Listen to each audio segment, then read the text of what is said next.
Hey, what's up, everyone? Jaquan here, and welcome back. We got another locals match here, and we've brought a very special aggro deck. Not usually a type of aggro deck that you see too often here, but we're taking the Amber, Sapphire, Lemon, Water aggro deck. So this is going to be a different way to play aggro. These types of colors aren't usually played and paired together, just because again, it doesn't have too much in terms of removal or even card draw. So what we've done here is just making a deck that's going to be lower to the ground and utilizing the new card that got launched in Fable, which is the Aurora 1-drop. And what it does is that the Aurora 1-drop, when it quests, you get to play a princess or queen for one less ink, and that way we can actually start to speed out cards like Moana 3-drop, Tiana 3-drop. So it's a very interesting card here, especially in this particular archetype of having lots of princesses, queens, and heroes. But generally our game plan is to try to mulligan for that Aurora, so that way it turns on all of our cards, and then we do want to be able to have some 1-drops or 2-drops to be able to spam out with Lady, which we'll be able to showcase here. But essentially this deck just has no breaks, all gas. You just want to slam as many characters down on board. If you are playing cards like, or if you are playing against the, steel decks or green decks, you do want to have the Ludwig von Drake, just because it does have the ability for you to rip a non-character card from the opponent's hand, meaning that this can potentially take out Under the Sea. It can take out any Strength of a Raging Fire, Be King Undisputed, just any types of songs that might threaten your wide board here, right? So being able to play Lady into a Ludwig will be very useful in matches like this. And on top of that, Ludwig does also act as ink, because when it's banished, you get to ink it face down exerted, meaning that this is going to slowly help us get to our larger characters like the Moana 5-drop and Aurora. Another cool thing to note here is that the Aurora 1-drop can quest itself to play the Aurora Shift on turn 2. So it looks like we do start it off here, and we did manage to get the Aurora 1-drop, which we do play.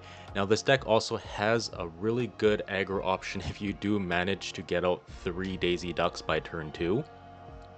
And it's going to be very hard for the opponent to come back for that. It's the same type of line that Amber Steel aggro has, right? Okay, so our Aurora is going to quest in for 1. And now we're going to be able to shift into the Aurora here, because it does shift in 3, but because Aurora does reduce the cost of your princess or queen by 1, we can shift in for 2 on top of the Aurora that we just quested with. And the reason why I choose to shift into the Aurora right now is because we are playing against a steel deck, right? So I don't want our things to get shot down by Strength of a Raging Fire. And because Aurora does have a 3-5 stat line, the opponent will need to have at least 5 characters for that Strength of a Raging Fire to be able to take Aurora out. So Aurora does give ward to all other characters except for herself. And of course, if you do have 2 Aurora shifts on the board, the ward effect does blanket each other. Keep in mind. So as you can see here, on turn 3, we were able to play out the Lady, which then played us the Ludwig von Drake, and which then allowed us to rip the Strength of a Raging Fire from the opponent's hand. So now we can slowly start to build up our board with weaker characters and not have to fear too much about that strength being sung. But keep in mind, because we are playing against Amethyst Steel, some decks for Amethyst Steel, they will run smashes and fire the cannons, which will be able to take out a lot of our characters. But as of right now, keep in mind that Aurora does give everything else ward, so they do have to take out Aurora first before they can start targeting our other characters on board. So it looks like for this Amethyst Steel variation, we will be seeing the Tinkerbell, which not all variations will play, but Tinkerbell is a very good evasive threat because it does quest for a lot, and we might even end up seeing a Tinkerbell shift because they are playing the 3-drop Tinkerbell. Okay, so we play the Sven, and Sven's going to allow us to ready a character, but that character will not be able to quest for that turn. So it is really good to just get in additional lore and then also keep our characters safe, right? So like Aurora, we can quest with Aurora, play Sven, ready Aurora. Now they have to be able to take out Aurora with an action and not being able to challenge into it, right? So the opponent plays a Genie, Looks like they are curving out relatively nicely here, right? So the Diablo turn 1, Calhoun turn 2, Tinkerbell turn 3, and then Genie turn 4. So that's the type of line that they do like to see. And then usually on turn 5, we'll probably end up seeing cards like Elsa being played. And Elsa is going to have to target that Aurora, but he is going to have enough characters on the board to be able to take out that Aurora. But keep in mind that Aurora does have 3 strength. So that Aurora is hopefully going to be able to get us some characters as well for us to take out.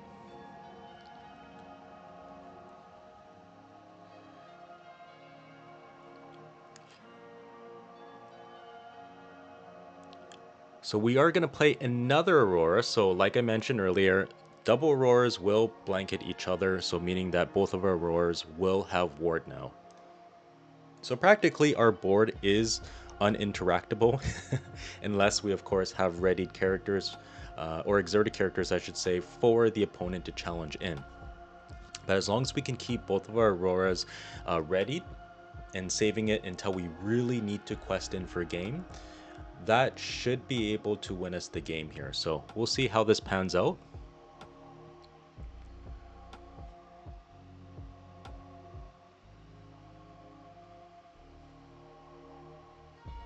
It looks like we have one card in hand. So this Amber Sapphire deck definitely does go relatively quick when it comes to, aggroing out the opponent. But the only problem that I seem to be finding, testing out with this deck is that there's not too many options for card draw, especially drawing 2 cards for that matter. So the opponent plays an Elsa, but he probably forgot that, Aurora does blanket itself. But he ends up playing Strength as well. Again, mistake on the opponent's part. Aurora, blanketing each other doesn't come up too often here. So again, this is just a casual league. So we let him take it back, and then he ends up playing the Bagheera Bodyguard. So Bagheera Bodyguard, when it gets banished, it will deal 2 damage, so grab your swords onto all of our characters. But because our Auroras are currently ready and not doing too much right now, the opponent will have the option to just quest out.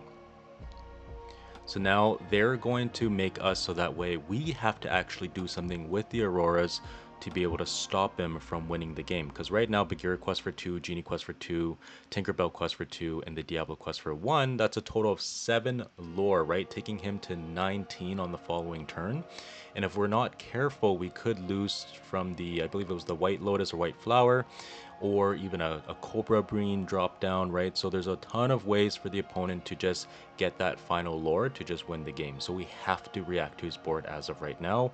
Unfortunately, the Tinkerbell and the Genie are also big threats, but they are also evasive, so we don't have anything in this deck that will be able to contest that, unfortunately. Because again, this deck doesn't want to be able to challenge into the opponent's characters. It just wants to slap things on board, turn them sideways, and just win from that, right? So the Aurora is going to trade with the Bagheera because Bagheera's stat line is only a 4-3. And then it's going to deal 2 damage to the other Aurora there. And then we're going to play a Queen 4-drop and then the Penny the Orphan. So Penny the Orphan does have ward, when I believe a hero that we control is also on board, which Aurora is. But of course, Aurora will give Penny ward nonetheless. Aurora's going to challenge into the Diablo, and that way the opponent can only get up to 16 lore on the following turn. And hopefully from there, we'll be able to maybe find ways to get around his evasives. But again, we don't play too many things here that's going to be allow us to take those evasive threats out. Okay, so the opponent shifts in the Tinkerbell. Tinkerbell is going to be able to take out Penny because Penny only has 2-1. And keep in mind, Tinkerbell is not a targeting effect, so it does get over the ward. So Tinkerbell is going to challenge into the Aurora, taking it out, and then the Tinkerbell is going to deal the additional 2 damage onto the Queen, clearing out all of our characters right now. So as of right now, we don't have any characters on board and we have nothing in hand, so we are currently going to be in top deck mode, And let's see if we can find a way out of this. Playing the Queen Sensor Core and whiffing with the Queen Sensor Core's effect. Opponent's going to go up to 18 on the following turn, and there's no way for us to take out any of their characters. So from here, we're just going to pass it along until the next game. So game 2, at least we get to go first here, and hopefully we'll be able to aggro out our opponent. So now we know, right? Like there's, again, different types of Amethyst Steel decks that can be played. So some Amethyst Steel decks will have a lot of illusions, some will have like a lot of evasives, right? Dumbos, genies, and whatnot.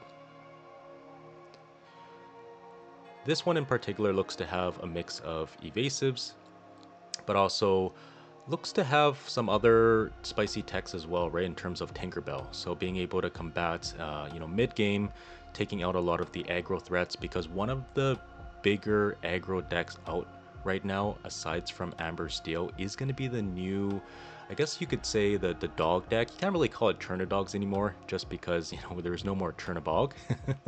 But it is a really, really strong deck. If you guys haven't seen the video with that Circle of Life and Tramp, feel free to search that up on the playlist on their channel. It's an insane deck.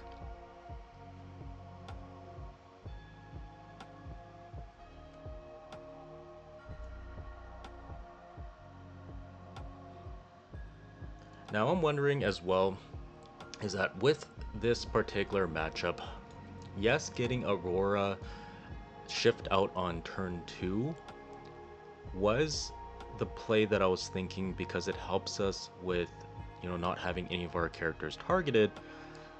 But it did seem like it slowed us down a little bit, just in terms of having more characters on board. And again, like with our strategy, we just want to be able to go wide, right?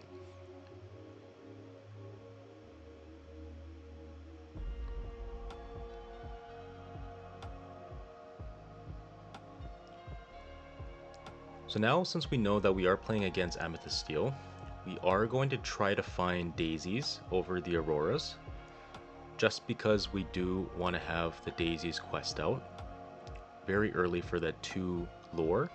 And there's not too much that the opponent can really do early in the game to get rid of a daisy, unless they play a Captain Hook and then maybe a Calhoun on the following turn. But because we are going first here in game 2, it is going to allow us to be a little bit more aggro and at least get in 2 or 4 lore early in the game.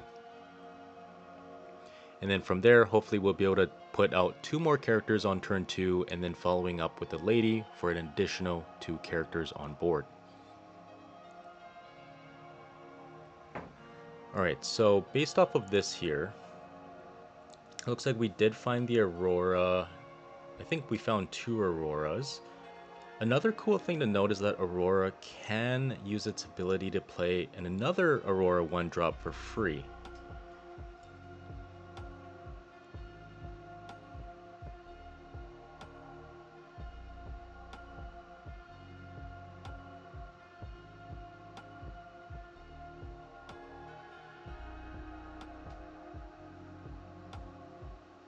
And also a Moana 3-drop as well, and Tiana 3-drop would probably be very useful in this matchup from having Aurora being played. So we ink the Aurora, play the Aurora.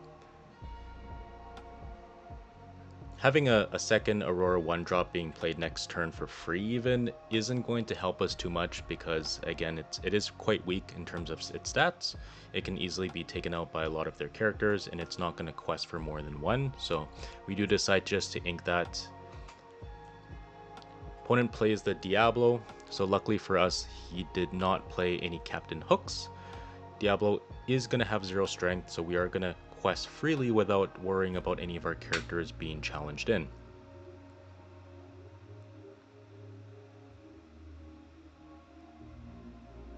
Okay, so we're going to play the Anna 2-drop, and the Anna 2-drop is essentially when you have another hero, it is going to be able to quest for 2, and it does have a pretty nice stat line of 1-4, so similar to Daisy, so it is going to be a little difficult for the opponent to take it out here.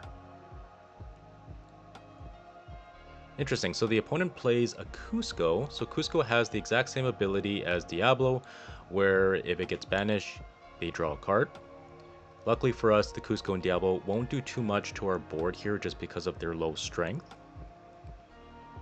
And we don't have to worry too much about cards like the Merlin Crab anymore just because it got rotated out. But last format, Merlin Crab and Cusco or Merlin Crab and Diablo was very, very prevalent in these Amethyst decks, and was quite a good combo as well because it allowed you to challenge in, take out a character, and draw a card. So we're going to quest in again with Anna and Aurora. Aurora is going to allow us to play the Snow White with one less ink, so being able to take it out or play it out on turn 3. And the Snow White here is quite interesting because if we can, let's just say, get out warded from Aurora, then the Snow White's almost uninteractable because Snow White has a very special ability where it cannot be challenged. So the opponent has to be able to take it out through Strength of a Raging Fire or Fire the Cannons or even Smash. So the opponent plays a Prince John or John Silver, and John Silver is going to target one of our characters, not allowing us to challenge with it, which we're not going to do anyways. Okay, so we hardcast the Ludwig. Ludwig is going to take out an action. I can't remember what exactly that action is, but the reason why we play the Ludwig here is because, again, they do have a 3-cost character, which will be able to sing Strength. So just wanted to make sure that our Snow White can be safe for us to quest and aggro out the opponent some more.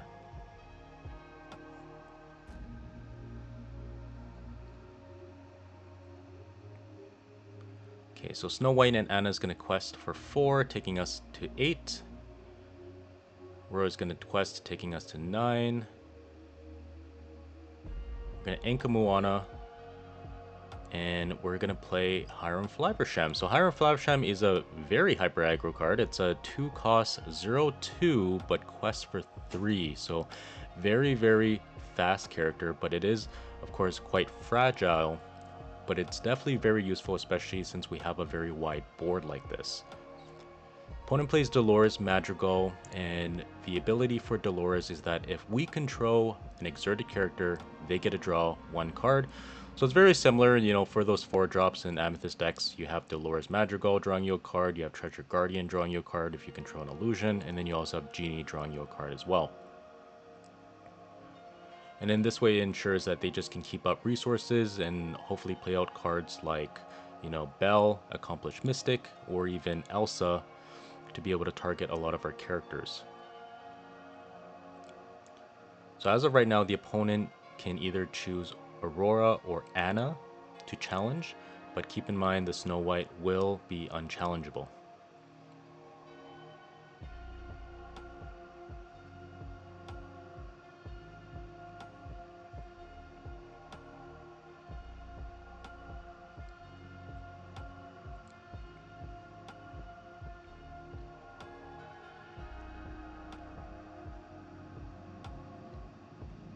And Snow White isn't usually a card that gets played all too often as well, or pretty much half of this deck for that matter.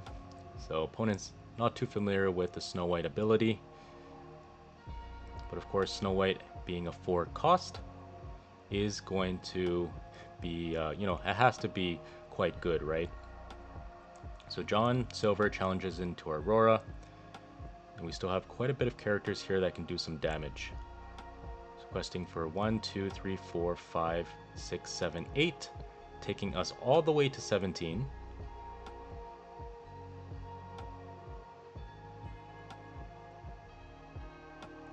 And we're going to play Restoring the Heart. Restoring the Heart can heal one of our characters up to 3 damage and drawing us a card. And then we're going to play out the Lady and another Ludwig. Ludwig is going to whiff, but at the end of the day, that's fine because Lady and Ludwig is going to present Letho if all of our other characters get taken out. I also do like Restoring the Heart too because it is a 1-cost action that can target illusions, being able to take them out. So the opponent plays a very spicy tech in the form of the John Silver Shift. Quite a huge character, going to be able to deal quite a bit of damage here from all the challenging, but isn't going to be enough in terms of taking out the Ludwig and Lady. The opponent really does need Fire the Cannons or Strength. But even then, our Snow White is coming in clutch, not being able to be challenged here. And in the next turn, we're just going to drop a Lilo and then quest in for game. Sweet, so we take it on game 2. So that means on game 3, the opponent will be going first. But that's just a really good way for you to see this deck in action here by just going wide and having the Aurora 1-drop being able to get out some characters really early, especially that Snow White, right? Because the Snow White is quite expensive, but as you can see, if we can get out early enough and it can't be challenged, it will run away with the game. So we're going to ink the Queen and we're going to pass. It looks like both of our turn 1, we do not have any 1-drop, so we just ink pass, which isn't all that bad, I guess. But of course, being an aggro deck, we would preferably want to see that 1-drop.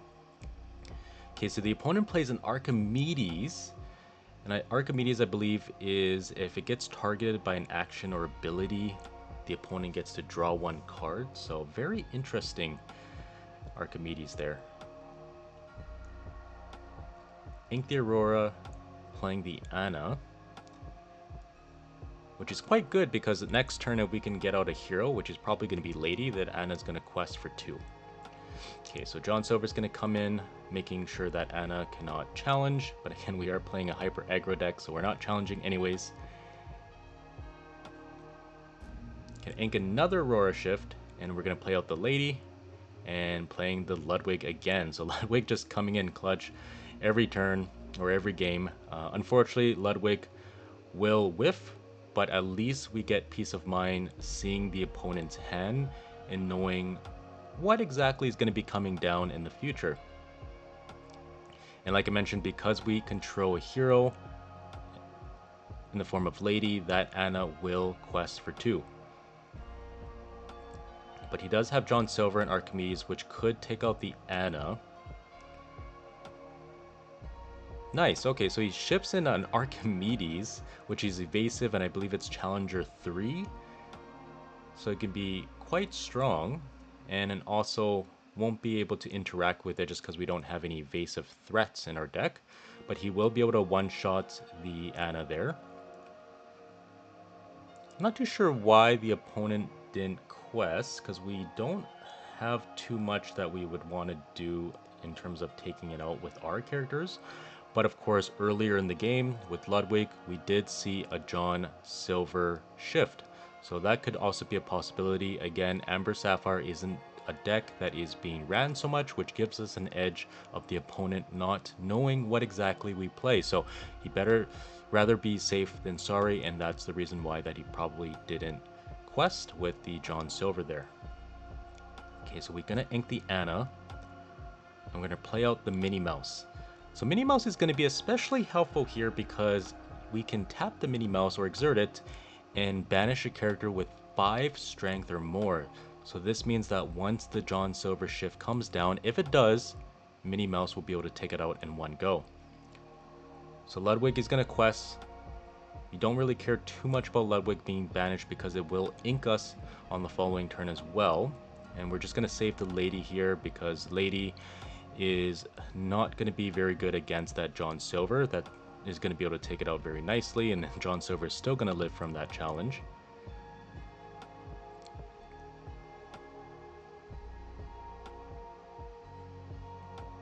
Okay, so the opponent does play John Silver, shift. Huge, huge, huge character.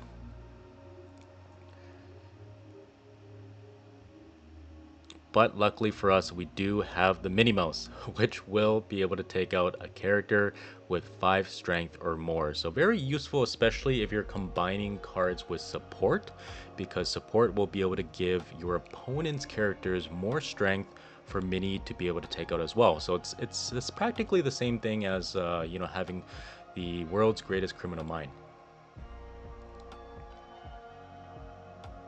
Oh, okay, so I guess Minnie does have the ability when it quests, not when it actually just exerts itself without questing. So that's good for us. We're able to take out the John Silver and then playing out the Jim Deer, which is a 2-cost 0/4 bodyguard, protecting our characters and allowing us to be able to quest for 4 additional lore on the following turn if he doesn't have any other characters that he can use here. Archimedes can take out Jim Deer in one shot, and he could also potentially have an Elsa shift, or a regular 5-drop Elsa, I should say. And that one there has Rush, and that will be able to take out Our Lady, slowing us down as well. Okay, so we play a Lilo.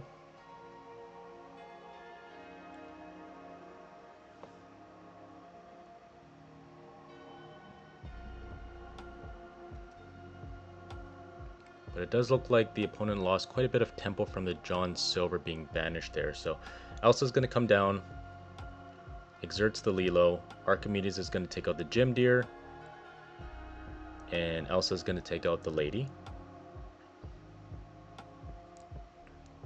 We are running a little low on cards here, so let's see what we can do to come back. Because the opponent might be able to stabilize at this point, since a lot of our characters are quite weak, and that Archimedes is doing quite a bit of work with that Challenger +3 there.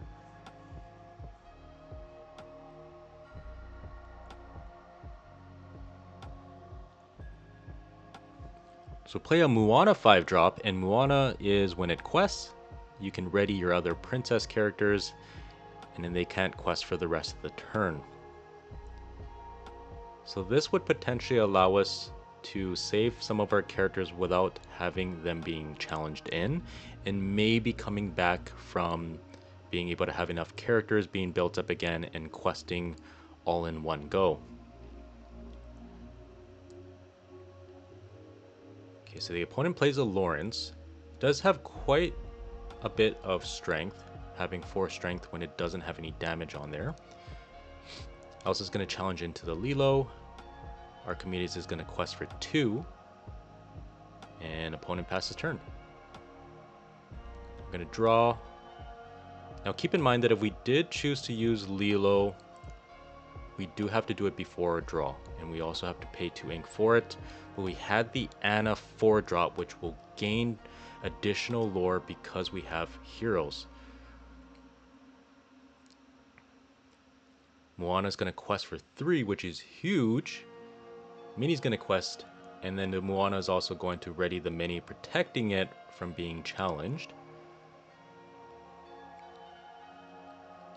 Opponent plays a Genie, drawing him a card.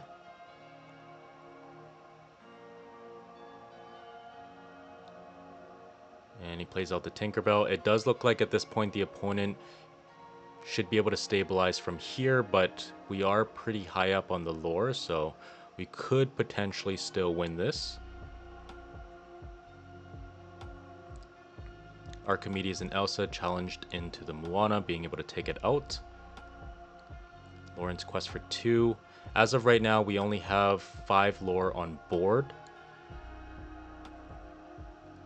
because Anna gives our other characters that are heroes +1 lore. And then Minnie's going to quest, taking us to 19. And we're going to finish it off with a Hans. So Hans is when you control a princess or queen, we gain 1 lore. And they'll be able to take out the opponent and winning us game 3. Perfect. So there you have it. Amber Sapphire, Hyper Aggro. Hopefully you guys enjoyed this deck showcase. More to come. Don't forget to like and subscribe, guys. And I'll see you guys in the next one. Peace.